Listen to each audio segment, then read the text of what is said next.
राहुल गांधी आणि काँग्रेस आघाडीचे सगळे खासदार वोट चोरीच्या नावाखाली रस्त्यावर उतरणं म्हणजे चोराच्या उलट्या बोंबा मारणं आहे।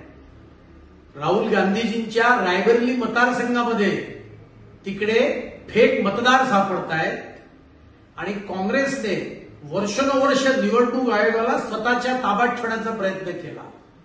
ज्या चावलाने सोनिया गांधींकडनं एमपी फंडातून मदत घेतली त्या चावलांना निवडणूक आयोगाचं प्रमुख केलं।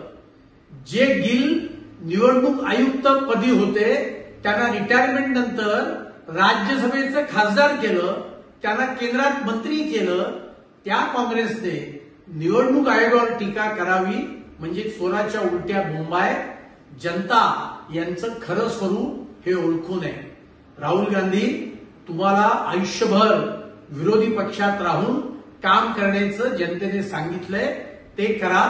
निवडणूक आयोग हा निपक्षपणे काम करतोय आणि म्हणूनच हिमाचलला तुम्ही निवडून येता, कर्नाटकात तुम्ही निवडून येता तेव्हा तुम्हाला ईव्हीएम गोड वाटतं, तेव्हा निवडणूक आयोग तुम्हाला गोड वाटतो।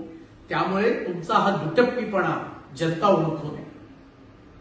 2.5 वर्ष मुख्यमंत्री असताना घरामध्ये बसणारे उद्धव ठाकरे आता मारे भ्रष्टाचाराच्या विरोधामध्ये रस्त्यावर उतरतायत। उद्धव ठाकरेजी, जनतेला या प्रश्नाचं उत्तर द्या की तुम्ही 2.5 वर्ष मंत्रालयामध्ये फिरकला का नाही?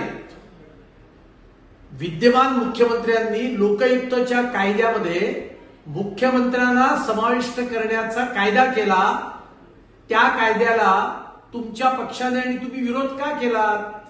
आणि त्याच्यामुळे ज्यांनी मुंबई महापालिका 15 वर्ष लुटून खाल्ली, मिठी नदीचा गाळ खाल्ला, खिचडी खाल्ली, जे जे खाऊ नये ते सगळं तुम्ही खाल्लं, त्याचा हिशोब मुंबईकर जनता मागते आहे।